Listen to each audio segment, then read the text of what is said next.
Welcome back sa ating channel mga kameta. Today, pag-uusapan natin ang isang crucial topic para sa bawat warehouse operation. Ang pag-optimize ng warehouse layout para sa maximum efficiency.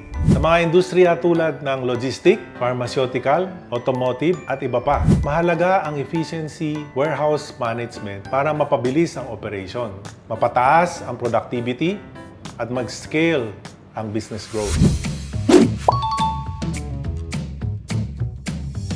Maraming warehouse ang nahirapan dahil sa limited space. Madalas, nauwi ito sa magulo at tambak na storage na nagiging sanhi ng chaotic environment na naghihinder sa productivity ng negosyo. Kapag hindi na-utilize ng maayos ang space, maraming problema ang lumalabas. Mahirap ma-access ang inventory, kaya tumataas ang retrieval time at bumabagal ang order fulfillment. Tumataas din ang risk ng damaged good dahil sa madalas na mag-mishandle o mali ang pagkaka-install ng mga items. Bukod pa rito, ang masisikip at magulong aisle na nagdudulot ng seryosong safety hazard na naglalagay ng peligro sa mga empleyado at posibleng magsimula ng magastos na aksidente. Ang mga inefficiencies na ito ay nagre-resulta sa mas mataas na operational cost, delay shipment at sa huli, dissatisfied customers. Kung hindi ma-address ang mga issue na ito, mahirapan ang mga negosyo na manatili ang smooth operation at matugunan ang mga pangangailangan ng market demands. So ano ang mga best practices para ma-optimize ang warehouse layout at maiwasan ang mga problema na ito? Alamin natin yung ilang proven strategies at industry best practices. Number 1, utilize vertical space efficiently. Isa sa mga pinaka-epektibong paraan para ma-optimize ang warehouse layout ay ang paggamit ng vertical space. Sa pag-install ng taller racking system, pwede kang mag-install ng mas maraming inventory na hindi kailangan mag-expand ng warehouse footprint.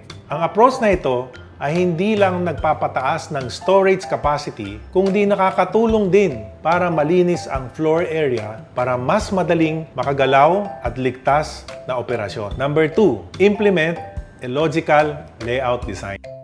Ang pag-design ng logical layout ay crucial para sa efficient warehouse operations. Mag-create ng specific zone para sa receiving, storage, picking, packing, and shipping.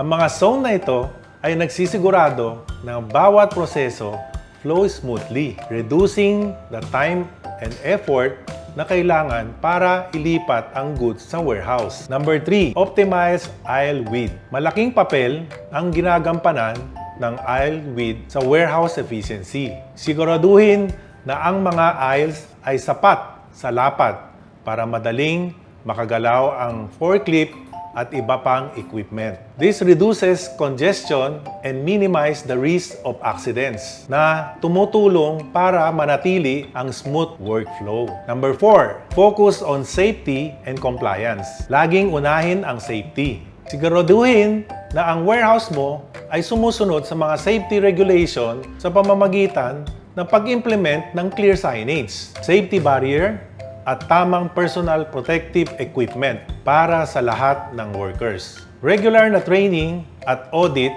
na makakatulong para manatili ang safe working environment. Number 5, use efficiency storage system.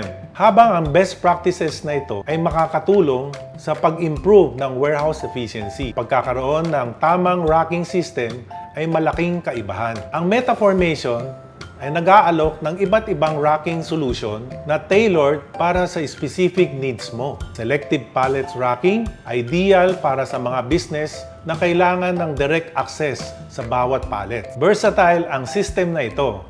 Madaling i-reconfigure at pwedeng itayo hanggang 8 level high. Ang lower levels ay kayang mag-support hanggang 2 tons per level, habang Ang upper level, limitado sa 1 ton para for safety. Drive-in racking, perfect para sa high-density storage na makakatulad na item, tulad ng fast-moving consumer goods at frozen food. Pinapalaki ng system na ito ang storage space sa pamamagitan ng pagbawas ng bilang ng aisle sa kinakailangan. Mezzanine systems, mahusay para sa paggamit ng vertical space upang madagdagan ng extra storage floors na nagpapataas ng capacity na hindi nagpapalaki ng warehouse footprint. Ideal ang sistema na ito sa pag-iimbak ng mga non-perishable items, apparel, and slow-moving goods. Double deep pallet racks, angkop para sa logistic companies ang mga industry na may malaking volume na homogeneous goods. Pinapaganda ng system na ito ang storage density sa pamamagitan ng pag-store ng pallets na 2 rows deep na binabawasan ang aisle space. Medium and light duty racks. Perfect ito para sa pag-imbak ng mas magaang na item na hand-loaded tulad ng consumer products, office supplies, and medical supplies. Mabilis at madali i-assemble ang mga racks na ito. Walang kailangan na bolts, rivets, or screw. Kaya mahusay na choice para sa small warehouse, retail store, and e-commerce businesses. Ang pag-optimize ng warehouse layout ay malaking kaibahan sa iyong operasyon. Sa Metaformation, andito kami para gabayan ka sa transformation na ito. Contact us today to discuss your specific needs and schedule a free assessment. You may inquire us on our website or call us at the number below. Get started. Salamat sa panonood, mga kameta!